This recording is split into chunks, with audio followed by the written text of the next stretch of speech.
I guess another thing that you could do is you could move your light squared bishop. Nah, I guess you don't need to do that to get the knight over there. If the goal is just to get the knight over there, I don't see why you wouldn't just play knight d2 and try to get over there.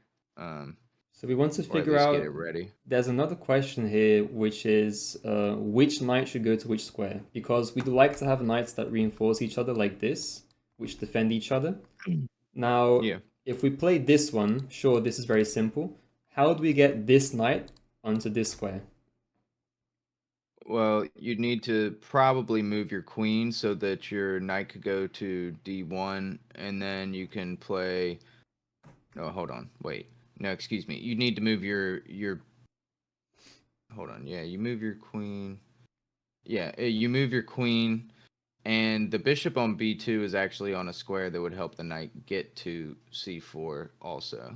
Um, Another way to do it is, I guess, to play knight to a4 and then move your dark squared bishop on b2 so that your knight can go there to get to I'm uh, liking the thinking. Yeah, c4. this is exactly what you need to be doing, which is figuring out the most effective way possible. And we see that any kind of maneuver with this knight jumping like this will lead to this knight having to move other pieces around, like let's say this bishop or the queen or this bishop. There's actually Yeah, another way to move these pieces around, which is very counterintuitive because people say that if you're moving backwards in chess, it's probably a wrong move. But this is very common in yeah. the King's Indian. It's very common to move backwards, and there's two main ideas. So Knight to b1. yes, knight b1, and then from knight b1, you also have a knight on f3, which adds pressure to the e5 square automatically through bishop and knight. So this is even more efficient for attacking ideas. So if you're looking for something more aggressive, this would be an idea. It's strange to say aggressive and go backwards in chess, but this is actually the case here. So, and we're going to reroute.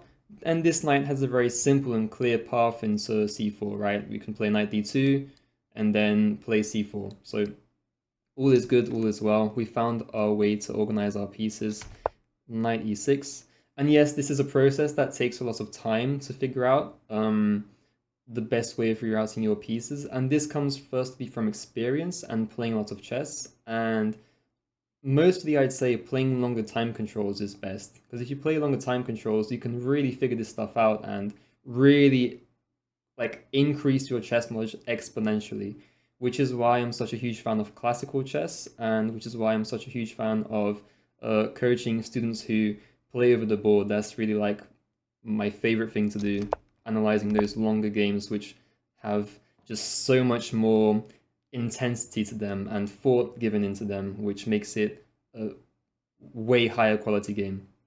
So here we go, knight c4. We're playing for these plans. And notice that I said that these were also holes that that black can exploit. And look at what they've done. They've placed the knight here on d4, which is one of the squares that cannot be protected by any of our pawns. So this means that his knight is very strong and powerful.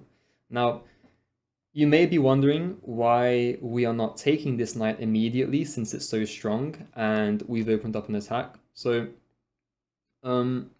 we played knight c4, now we've got 3 pieces, we're threatening to win a pawn here.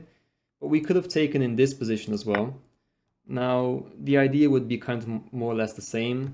We take and separate these pawns, say, sorry, you guys can't stick together anymore, and then knight c4.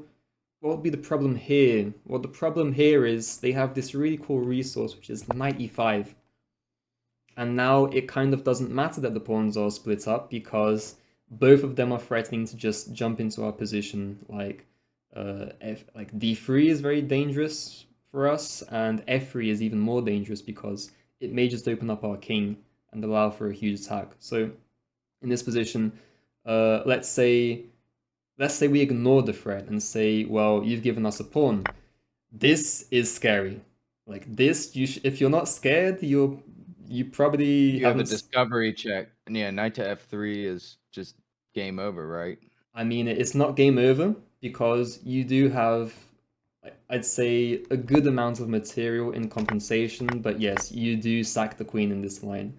And if you think about this, if you're sitting around the 1800 to 2000 level in the chat on the stream, then I mean, think about this position. What are your real attacking possibilities here? How would you go about an attack here? Because I mean, all that black has to do is find a way to push these pawns and activate your pieces, activate their pieces, before you can get any sort of compensation throughout this. And notice that this isn't even that easy. Of course, we have knight d6, which is a good move, especially a good defensive move since we're blocking this d file. However, the problem is we can never have access to, let's say, rook d7. So how is our attack going to formulate itself? And you'll see that, let me throw on the engine actually. The engine gives this minus 0.2, and which means that white's attacking possibilities are really slim. And if anything, white is playing to hold on to this game by creating a fortress. That would be kind of my thinking. I may be wrong as well in this, but to my understanding, white doesn't get to attack here because you're down a queen and your pieces can't coordinate well enough as they need to actually create an attack. So black has all the play here, basically. So this isn't good. How about we just play knight d6 then, which was our idea. Okay, well, if you play this, unfortunately, he can move the queen, and he still has the threats. So this is kind of like a one mover where we see a good move and it's hitting a queen. So, oh, I'm going to hit the queen and it's with tempo, so it's fine. I mean, I'll think about the next move on the next move. But now it's too late because you've got two threats and you can't really respond to both of them. The lesser evil, of course, would be to play f3 here. But then again, d3, bishop takes, knight takes with check, and now we lose this powerful bishop. Yeah. Like, not even taking... Yeah. Just taking the bishop on d2. And now you have to move the rook, and he's got this super strong bishop that we tried for in the Sicilian. And exactly. This is a monster now. And you can imagine that if this pawn pushes forwards, he has both of these diagonals to look at, and this... What's going on? Here and here. Well, I mean, this also, is... like you said, if he just keeps pushing pawns, I mean, he's set up right now to just push the pawns as well. I mean, our knight looks fantastic, but, you know, he can probably just keep pressuring us. And like you said, the queen is defending or is blockading that pawn. So, they can't do it forever if they keep pushing the pawns. Exactly, yeah. And it's a very scary position here. So basically that's why we don't capture the knight immediately. So every part of chess is a mixture. It's always going to be a mixture of elements because it's a mixture in the sense we're talking about connecting middle game strategy to calculation, and those two directly communicate with each other because at the same time, we have a strategy we want to play for, but we also need to incorporate some calculation to consider lines like this, which are more based off of just brute force, seeing who's going to end up with what position here. So that's an aspect. And we're also talking about a mixture of strategical elements here, because, for example, one strategical element we have is we're going to play for this, possibly the open D file, which is great, and what's he going to play for? He's going to play for space advantage and a solid pawn chain and a kingside attack. So these are all elements of strategy that black can implement here. So it's basically as if we have many different colors and paints, and I'm teaching you how to mix those paints together and make a beautiful work of art. That's basically what our goal is here. So knight c4 comes in, and we are now ready to exploit this, and we don't care so much about losing this bishop.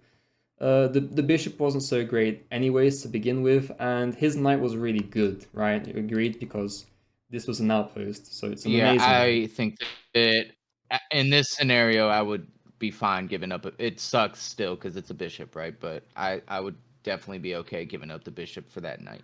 For sure, for sure. So if he takes, we take b6, and you can see that b6 is black recognizing what white's strategy is here. So they want to play knight to d6. sorry, we want to play knight d6, and he wants to stop us by weakening this pawn. Because if this pawn falls, let's say after takes, now what happens is black has created an isolated pawn on c5, right? And if the pawn is isolated, it's weak, it's a target, and if this pawn falls, we don't really have an outpost. So our knight will be very vulnerable as well. So he's trying to play this way, weakening this pawn to weaken our hold of d6. But nevertheless, we can play knight d6, because it hits the queen, and now we can think of a way to deal with this. So we know he's going to play b takes c5 on the next move. So what are we going to play here to kind of maintain our hold of our d6 outpost? What do you think?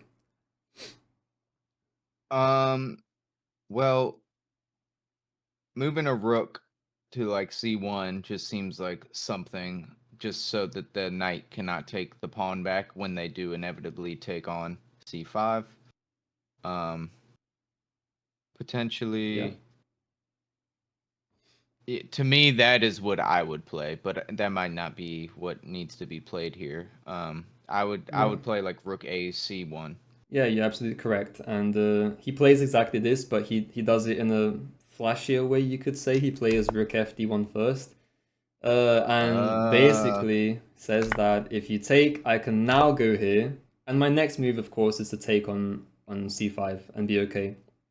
And you can't take this pawn because it creates some tactical ideas like rook takes here, hitting the queen. This is completely unnecessary. This guy is just going over the top here. Like, yeah. At my elo, I would lose this game, but yeah, I get it. He's got some tactics. Yeah, so he's playing for tactics now. He's seeing that it's starting to work out in his favor. So let's turn up the heat.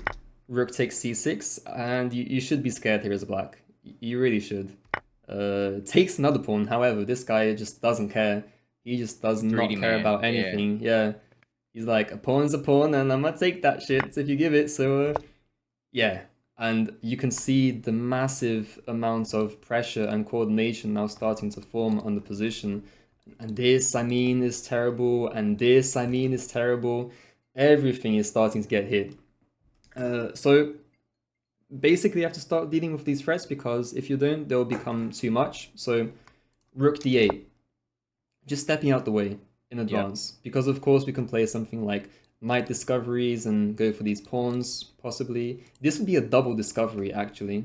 Like, let's say we get this and this happens. You create a double discovered attack, which is very beautiful.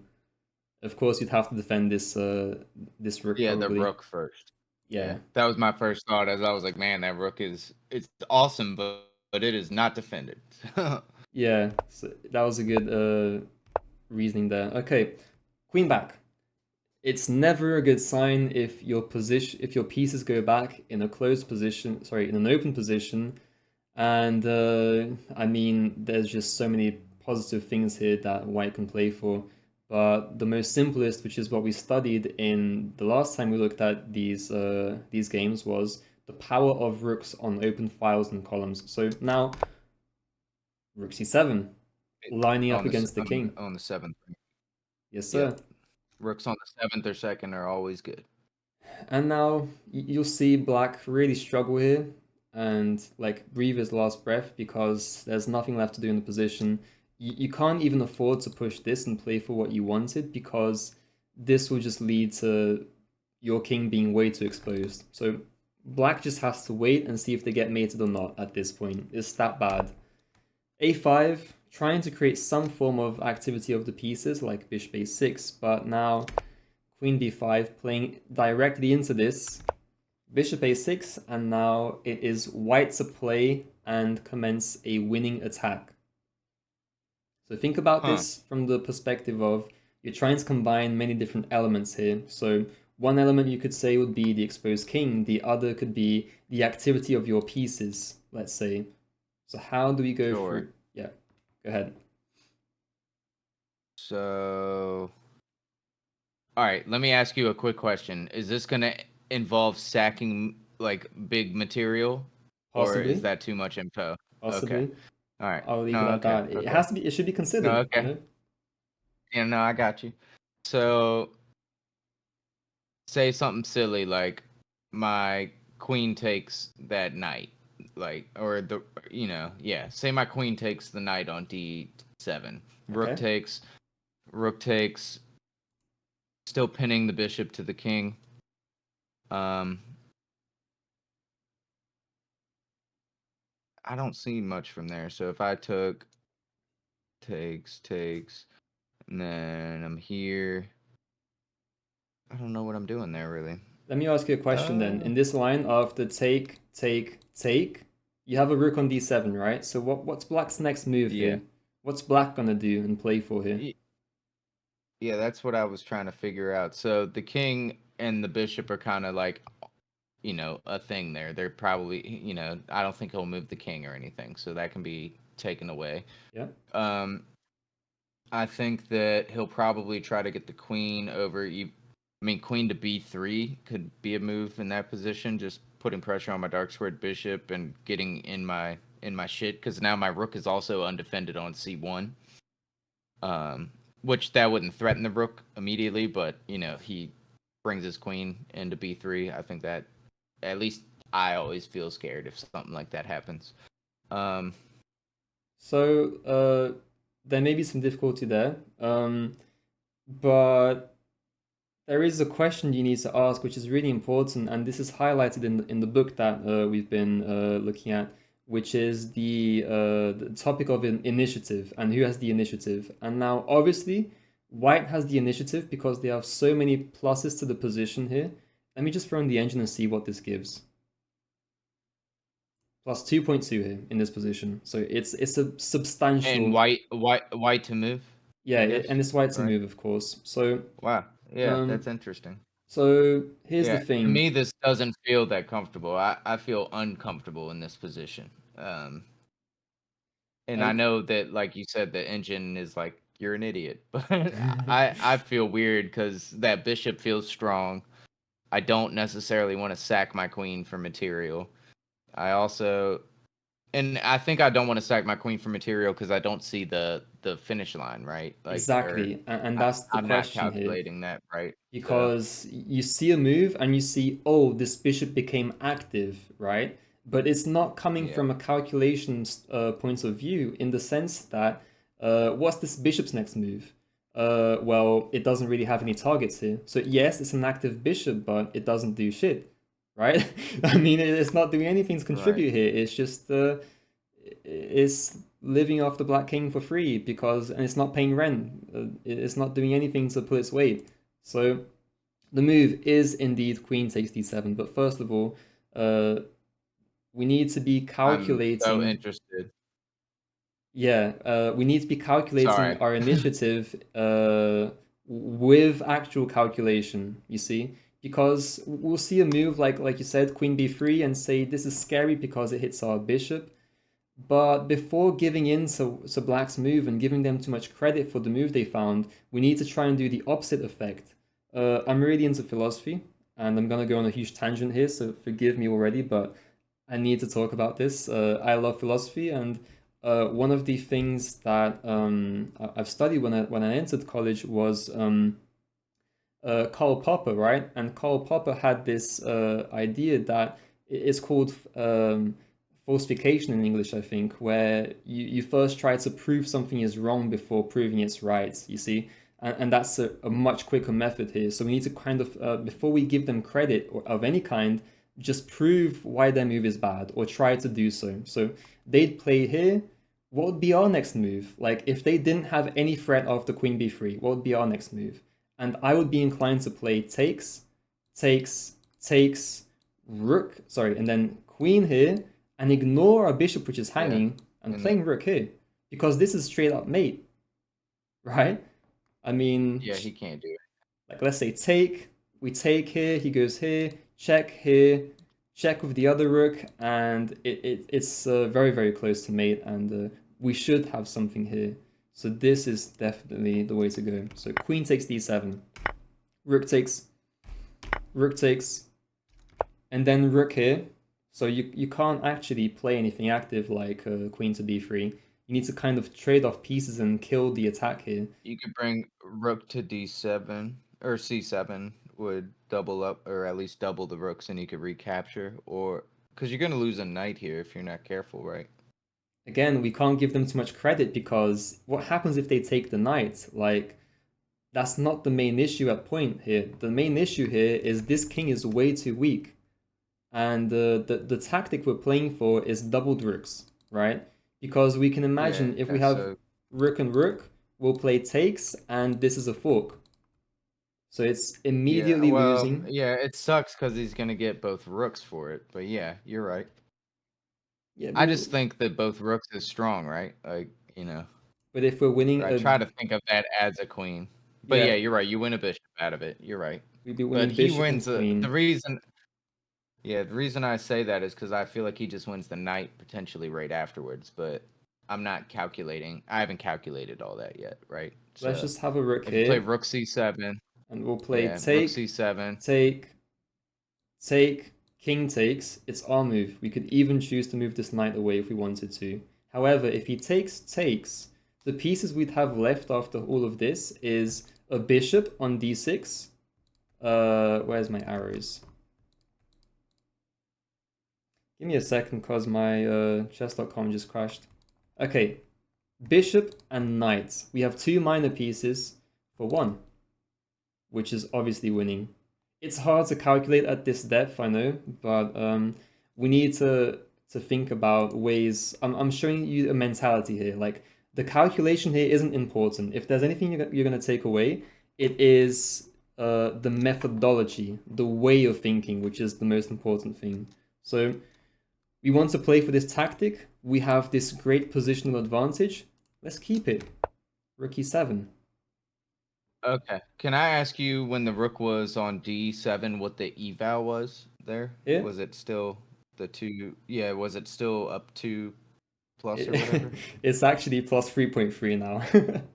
It went up by Okay, a so point. 3 point chat. Yeah, it's 3.3 now, chat. So it's actually a lot better. So rook e sacking that knight to get the rook up to c7 is what's about to happen. That's the goal. That's the idea here, right? We don't Well, you're even not need to. sacking the knight. Yeah. Excuse me. Yeah, you're not sacking the knight. Excuse me. So they But don't yeah, even. getting the rook to c7 and protecting our rook is the idea. Yeah. And so he plays just a random desperation move because really black doesn't have anything here at this move. But again, with so much activity here, we're bound to have some tactics and maybe some very basic tactics like, let's say, knight takes c5 because the bishop is pinned. So we've got these cool moves to look out for as well. And Sure. okay, queen Yeah, that's a a2, good one. trying to go for some desperate back rank mate. And again, not giving them too much credit because their pieces are left to defense and we can undefend our bishop on a3 because we're just threatening mate. And then rook here. The final move here to seal the deal. White to play. And again, try and use the same mentality where they played the defensive move. Don't say this is a good move. Try and prove why it's wrong.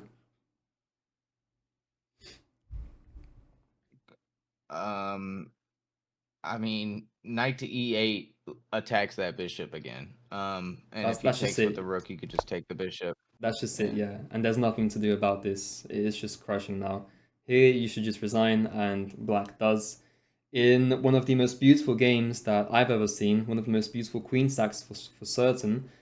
And yeah, this is an amazing game. So check this out if you haven't, if you've missed anything. The game is Pickett versus Smirin.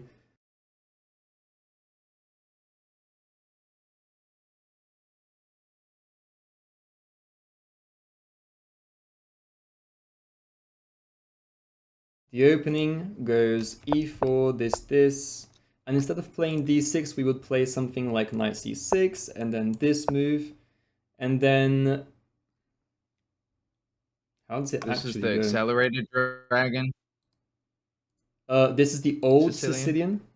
With c6 is the old Sicilian, and then we'd play old. something like push, take, knight here, and if we play this, then black gets a chance to play e5 here, and we get into the Sveshnikov. And the Sveshnikov has this feature here where we find this very obvious outpost here. Immediately, an obvious outpost, which is d6. And if black just makes a nothing move, like a random nonsense move here, or maybe not so nonsense, but maybe something like bishop to c5, this is actually a huge mistake. And it's a huge mistake because now they can play check. And it's an outpost. If they take, then we play something like queen takes, and this position is really, really nice because we're immediately stopping them from castling. They have no casting rights anymore, so this is a something you should really look out for if you play the Sveshnikov. Like, you need to know this. This is a must know, this whole on d6 situation. So, and it's the same position here, except black hasn't really committed to e5. They played e6 instead. So we get the same position here. So only difference in this to the other position was the pawn is now here instead of here. But we do need to be careful of this idea, which they're definitely looking at. It's the whole idea of playing knight db5. Now, d6. So we've solved our problem because now the queen also defends this. So if you take, you just lose a queen here for white, so don't do that. Bishop f4, instead adding some more pressure. And now we get a transposition because now we're going to play something to defend this d6 square. And one of the only logical moves is to play e5. So now we have reached the transposition to a line in the Sveshnikov where there's another hole we should look out for. So try and identify what hole white can make a use of now.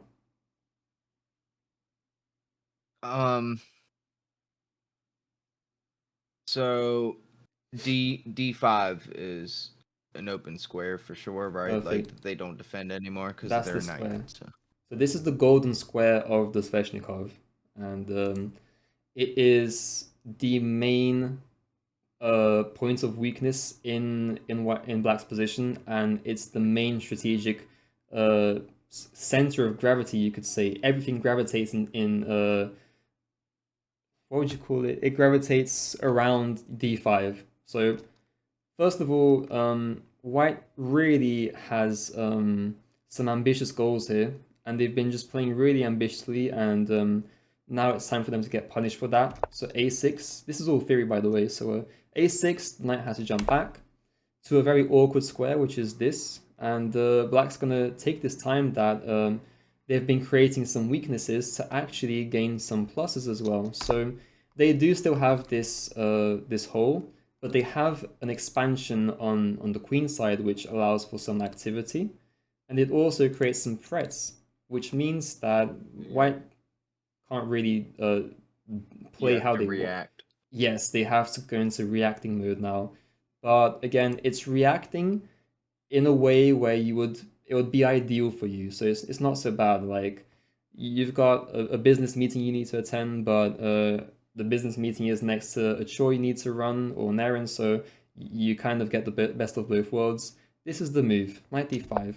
Because we deal with this threat, now this isn't a fork, and we control this outpost. More pressure on the knight as well here. Yeah, so we can play take, and then Yeah, he would have to take with the pawn eventually, right? Like, is the idea there?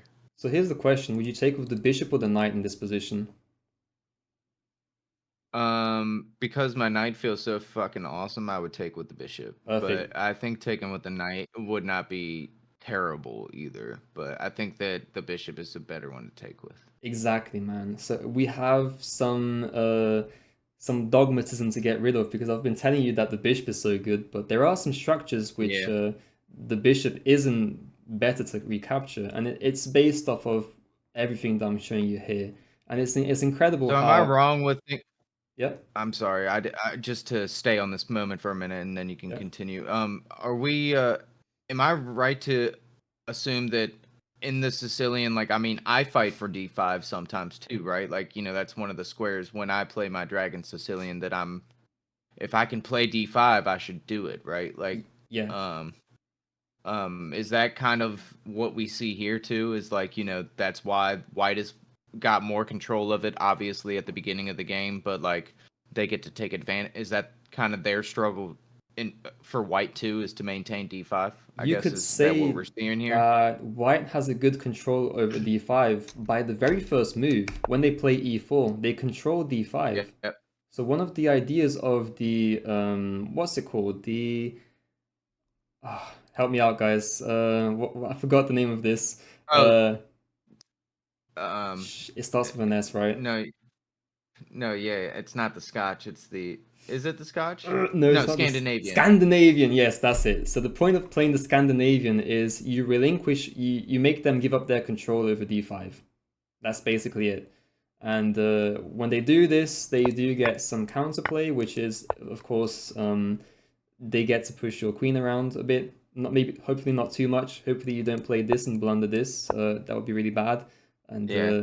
it should be a clear sign not to play this opening if you fall into this too much. But yeah, so No, yeah. we do want to play It, d5 here as black. So what black would love to do here is take away this defender and play d5. If black can do this yeah, successfully, yeah. it is over. He would be good. If black gets this, it's over. That's how powerful this is. It's close to over, you could say, because there will be just so much play here Not for if I black. do it. Just kidding. No, you especially, you especially. So now we need to just play basic chess, bishop e7, and we do see bishop takes. Now, here's an interesting thing. If we play bishop takes, there are more things to configure about this pawn structure in our minds. The first thing is these pawns are on dark squares, and this bishop is also on a dark square. And this is the theme of this lesson, which is a weak color complex. So we have these pawns on dark squares, and this really weakens all of these light squares. Not this one because it's controlled, but there are many light squares here which black can make serious blunders by giving up to white. So this is definitely something that white should try and play for. And at the same time, there's this bishop here which is kind of stuck behind the pawn wall. And sure, if you go here, then I mean maybe h5. I think h5 is a theoretical line in some positions, and it just really limits this bishop. So this is a bad bishop in a sense. You could say it's another version of the French bishop, French bishop 2.0. So anyways, we need to find a way to reroute our pieces, and like we did in the Outpost game, knights would like to stick together. They're BFFs, and they need to stick together, so how do we get this knight back into the game in a way that it supports this knight?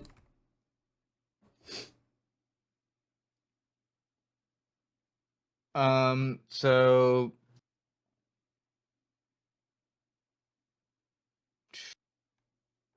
I hate that our knight is on a3.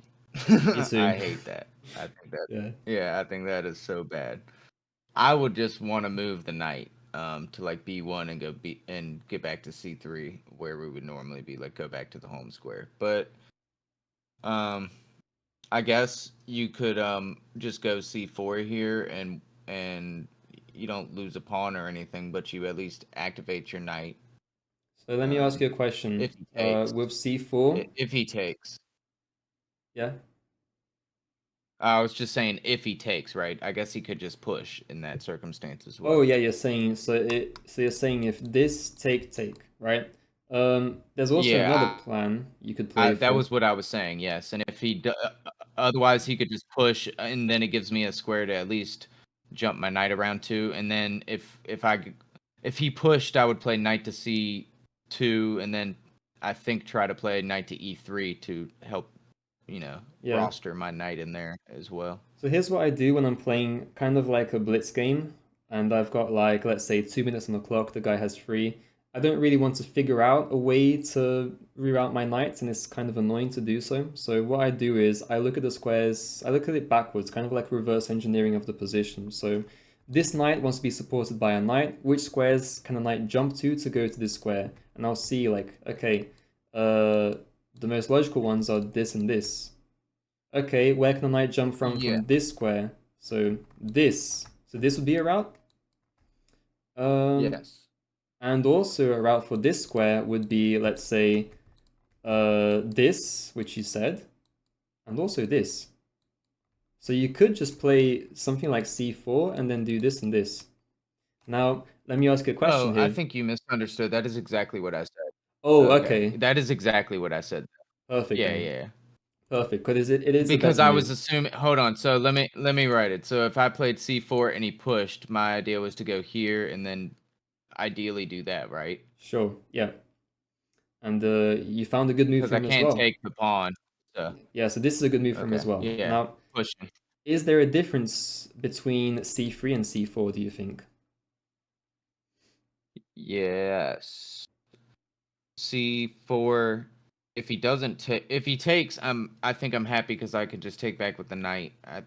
I don't see a huge problem with that. I think that's better. Because we wanted to move the knight. Or well, we wanted to get the knight to a better square, and that's a better square. Um, if I played c3, I can still reroute my knight, sure, but that extra pawn on my knight is probably a good idea too.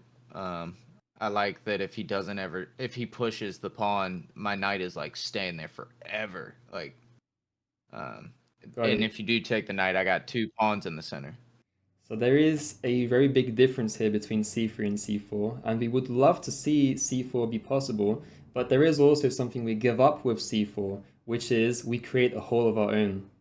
And in a position where we have Yeah, on such a good, yeah, I mean, in a position where we have such a good b4. square on d5, if we place like something like c4 and allow him to get something like this in the future, then this is really Yeah, dangerous because now all of a sudden he's gonna cut off our control of d5 because the queen would not see the square anymore, which may not be a big deal. And we could also say that okay, maybe if something like this the bishop has now got some more scope. Maybe something like this and this could come when we castle. So um, we do need to think about how our pawn moves affect the strategy of the game as a whole. And the better move here is to play c3. The reason why is okay. because you get this and you also stop this knight from jumping around. So we're improving our Yeah, I pieces. think I tried to qualify that too much because see, typically the computer always tells me that pushing the pawn all the way in a lot of my positions at least ends up being the better move. But I do think you're right. I think actually if I was playing this in a game, I would have probably chosen c3 just to restrict the knight. I think that is like I'm assuming And that's you what you're can be saying is safe that's about it as the big purpose of you that. can be safe about it Yeah. as well in the sense where you can push a pawn up and then push it again, but you can never push a pawn up and then push it back like this. So it is the safer Yep. option. So if you're really in doubt and you can't calculate the difference, I mean, at all, then you can choose the safer option. Not dogmatically as well, but if you feel it's correct, if your intuition leads you to believe that you can push it after and it's good, then you can do that. So following the game now, bishop b7, knight c2, and we have also this possible square, which isn't really great now because of a5 and takes and stuff like this, but this is a perfect square now. And now we need to figure out a strategy here for black. So figure out, so let's pretend you're playing this from the black side, okay? You see they have an amazing hole on d5, and you haven't castled yet. And okay, sure, you've got some active pieces on the queen side, but what plan are we playing for? What's the strategy that we're going to implement here? What do you say? I know that our eventual goal is to get that knight over to e3. Um, but I would assume that we probably want to get. I mean, our kings are both in the center of the board. Castling would be something that I would think about here. Um, But long term, I I'm mean, sorry. I'm in such a. Say it again. sorry, long term plan, something long term that we can work towards, like Okay. a Putting weakness we can pressure punish. on the d6 pawn. No, as we're playing as black Um. here. Pretend we're playing as black. Oh. Oh. I'm sorry. My You're apologies. good, man. You're good. Right now, long-term weakness. I mean, you could try and target e4, but we can defend it with f3. So I wouldn't consider that like a weakness necessarily. Like we still can connect our pawns. Um, I think that you could definitely start to wither that down though if you wanted to, but your dark squared bishop's in the way, so it would take a few moves. Um, So I don't really see really. any long. Maybe I'm just silly, but I don't see any like big weaknesses for us right now. So if you don't see any good plans here to play for, another thing you could do is try and find the piece you need to improve, for, let's say. So, and that's not hard for black because the pieces we need to improve are all of them. We haven't On the back castled. rank, I yeah. mean, this queen doesn't have any scope here, and this bishop sucks, and this knight sucks as well. And we don't want our pieces to Yeah, you suck. can't move the knight anywhere. So we need to find some Yeah, better I would squares. think about moving the knight, I guess, to open up the bishop is what I would do if I was black. Perfect, and that's the Something like move. that. Knight b8. Okay. Clear, plain, and Oh, back simple. home. That's even more Yeah, interesting. I So mean, yeah, put the knight on a better square. It makes sense. Okay. Yeah, if you because have I, to, I was looking at knight e7 and I was like, that just sucks. Because like you don't. I mean, you're threatening the knight there, right? Two different ways is why I would look at it, yeah, and and also getting the knight out of the way. But I should say that I'm showing you these retreating moves, but because this is one of the most more positional openings of chess, and the lines we play in the Sicilian typically aren't this positional or positionally orientated. They can be sometimes, but it's not in the nature for it to be like this every single game, you know? So this is a specific case. You're probably not gonna have to go back with your knight a whole lot, like, or ever, probably. I can count on my fingers how many times I've gone back like this, but then again, I've got a terrible memory, so that's probably why. Um, Knight b8, a4, striking back, trying to counter that space that that black has. And notice also that this is where we have a majority. So a majority of pawns is also an advantage, which we can play for. Takes, we get an open A file. And I'll skip through this a bit. Actually, let me show you something interesting. So you said that we were at a lack of game plan here because it's not really clear what to do. And that's correct because we've got just such bad pieces. But actually, there's a really interesting way to play here, which is to play pawn takes. And when we play pawn takes, put the rook on the now g5. we have two clear goals here. The first goal is to play rook to g8, and we're going to keep our king safe here in Yeah. the center. The second thing is we can play for a pawn break, which is f5. And f5 does do this that we were looking at in the previous game, where we're taking away some of the control of d5. Because if this pawn has to take or is captured, this will be a lot more loose. So this is the plan here. We can play like this with doubled pawns, and this is something that is actually an improvement in my mind. This is a lot better to play and more comfortable to play than bishop takes, even though it may not look like it on paper. So to the beginner's eye, this will look really good, but actually it's really bad. Or it's not bad because you can play like this, but this is a lot easier to play in terms of a clear, I can never say this word, clear-cut plan. There you go. Yeah, if they, I mean, worst case scenario, right? You take with your bishop, and you're happy, right? Like, I Yeah. mean, if you feel worried, like you could still castle if you want to. Like the light squared bishop is now a super pawn, right? At that Exactly. point. So So let's get back to the topic that I went on a huge tangent on, which is the power of the bishop or the color complex. So we reached this whoa, point here, and we seem to have gotten everything here. We get our knight to the better square we wanted, and our bishop has some scope, which is eyeing down d5. We haven't castled yet, but white also hasn't castled. But there's a big problem here for black. A really big problem here. And it's the theme of the game, which is these weak light squares, you see? Because if there's no light yeah, square bishop for, and you can intuit what I'm going to say here, if there's no light square bishop for black, then this knight is just permanent. This bishop is a monster that can eye down everything here. So the next move played is rook takes bishop. b7. Oh, Positional oh my god. sacrifice. And knight, funnily enough, has to go back and undevelop again. And now look at this, b4. Now the knight can't develop to c5, which would be the improved square.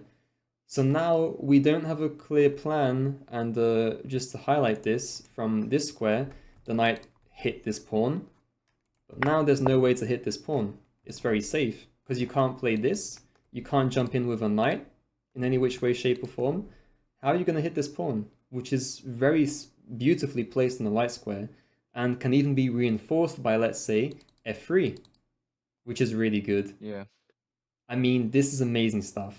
This is like on the brink of genius in my mind. I just think chess like this is beautiful, and we'll see how this position is played from here. So knight a3, castles finally, knight c4. That's so crazy. He put the fucking knight back on a3. We just got it away from there. Yeah, and we do it because there's a point to it, which is we want to hit this backward pawn. Because with this being Yeah. an outpost, we also have a knight's blockade on this pawn. So knight c4, Yep. creating some problems. And we have now a5, creating some problems here, trying to weaken the hold of these squares that white has. But we don't care because our pawn takes back and we're happy. So bishop d3, let's finally get castle and start attacking. So we've done our chores and we can start playing the game and going for checkmate. Takes, of course, takes, and queen d8. Because really, again, you're at a loss of space. There's no real way this queen can develop. Like, all of these squares are just dominated by these light square knights. The bishop gets in the way, and it really becomes painfully ugly to see on the chessboard. And even more after queen d8 and white's next move, h4, which gains space, launches an attack, and it provokes them into playing possibly a bad move, or I'd say a terrible move, bishop h6, and this is close to disgustingly bad. I mean, I would not want to play this position ever in my life. Yeah, the best move was, of course, to play bishop d8, but again, it's retreating, it's pushing all of your pieces to the back rank, which is not the way you want to go. This is not the vibes, and even taking up the square that the knight could possibly reroute to this square, now you can't even do this. So it sucks. It really does suck. And it feels like white just has all the cards, black has nothing going for them. But the idea here is we're not going to waste too much time. We're going to keep some options open. And yeah, this bishop just sucks, but it would suck on d8 as well. So why the hell not, right? So knight in here, and you can see how tricky knights can be because they're hitting this with tempo. The next move is knight d7, and it's a fork. And this is just terrible. Rook a2. We actually can't do this. We actually can't play knight d7. This would be a mistake, and this is really clever by Shirov. The idea here is that if this happens, what you play is bishop d2 check. And now you, of course, don't want to sack the queen. If you move the king over, then queen a7. And now black is sacking a rook for a huge attack. And it's really not clear who's better anymore, because now, yes, white has very nice control over the light squares, but black also has very nice dark square control now, because this bishop will be a huge asset in targeting this f1, this f2 pawn, which it would be checkmate, right? So seems like the table have turned. The tables have turned indeed. So we just castle instead. Rook d2, trying to activate the pieces. I'm gonna skip through this a bit because there's not really super incredible. There is this incredible move here which wasn't played in the game, which is queen b1, and the idea is the rook is simply trapped. There's no squares the rook can go to because everything is controlled by everything and everyone at the same time. I mean, and the idea is just to go knight c4 and win the rook, so that would be very, very nice. So queen f3 was played instead, which you could say is more aggressive because we're looking at stuff like this now and maybe some possible discoveries like check and hitting this pawn, maybe something along these lines. So queen a7, again, skipping really quickly past this, like we're up in exchange. We've got a passed pawn. This is a beautiful move as well, and let's touch on this again, which is, sorry if I'm repeating myself, but it's the question that you need to ask yourself, which is, okay, they play the move. Is this a good move? And the way we go about finding if it's a good move or bad move is we first ask, uh, how can we refute this move? And then if we really can't refute it, it's a good move and we'll play from there. But first of all, we need to kind of criticize their move uh, as like our first initial thought and just try and break it. So Queen f5 is a great move because the way we go about refuting their plans is typically by just playing what we want to play, just pushing forwards with our agenda, like really asking ourselves, do we need to worry about this? Is this a threat? What's our next move going to be? And if it's not a threat, then obviously they have to respond to our threat. And if it is a threat, then we'll defend something and then follow through later when it's possible. So Queen f5, just following through, because if you take the bishop, then this will happen. And then it's just checkmate clearly from here. If you move the knight, then check here and mate, which is really nice. So you can't do this. And so king e8 defending. Bishop c4. Okay, we had to deal with that. We step out the way.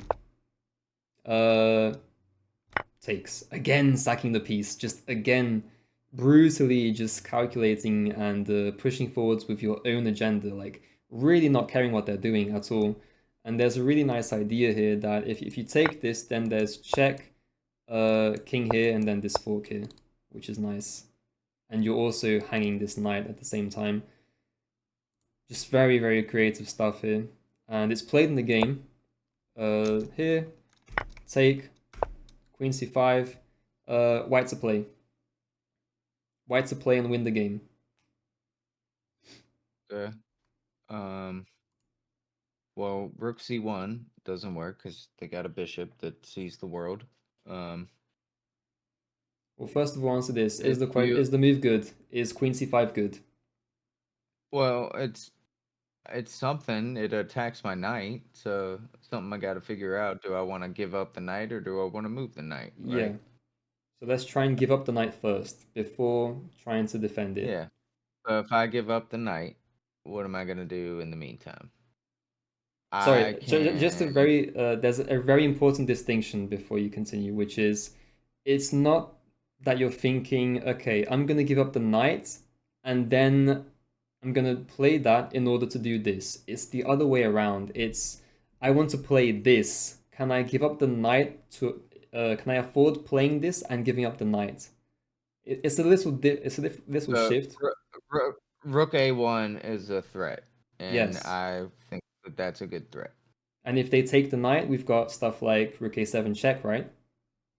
Yep. And then at the very least, we have queen takes d8, so we don't even need to go that deep. And it's really not that hard to calculate like this. It's really just pushing your opponent to the limit and making them prove that they're playing good chess. And the more you do this, like this is the third time he does it, like third time he sacks a piece and you can't take it. This really tilts your opponent. This will get them fuming. I promise you. Like they'll be typing to you and stuff in the game and saying, "Nice computer, Oh, yeah. bro." I've had that so many times. I wish I was as smart as Kasparov. I can't. I'm not that good, but yeah, if I could pull this off, trust me, I would do it. We're training to get But you I there. hope that I can. I got to work on. No, I got to work on it. I got a lot of work to do, but I do enjoy seeing this because I know it's possible, right? Whereas Yeah. when I play the game, I'm like, no way, dude. Like, no way. Like even if I see that, I'm like, I don't know, dude. Like that's really scary. I Like, mean, try it, man. Take a leap of faith, and if you lose, you learn something. That's the way I like to look at it. And yeah, I mean, we're training to get you to the point where we can do this, and it all starts with asking the right questions and the way you ask the questions. That's the most important thing, how you think about the position. So we need to be thinking in a way which is brutally aggressive, like really not caring about what they want to do on the chessboard, just brutally pushing forwards with our plans. So you can't take, of course, but you can hit this rook, and this does still defend this square. There is, yep. yeah, no, I thought there was another brilliant move here, but it's just rook a3, and yeah, bishop c1, just trying to be annoying. And again, it's so hilarious how this is done. Knight e3, and you can't even take the rook because there's a fork that wins the I queen. to get four. Yeah. Yeah. And That's if you awesome. trade bishop, then again, that's also not great. So, and this how the game ends because, yeah, black resigns. So this was, I would too. yeah, I I would mean, resign too. after I would four have resigned. times, Probably, I would have been so tilted from this game, especially if that happened to me. Like, I mean, it's like 4 times, right? That was like 4 times that he's yeah, like, "Take it, take my piece."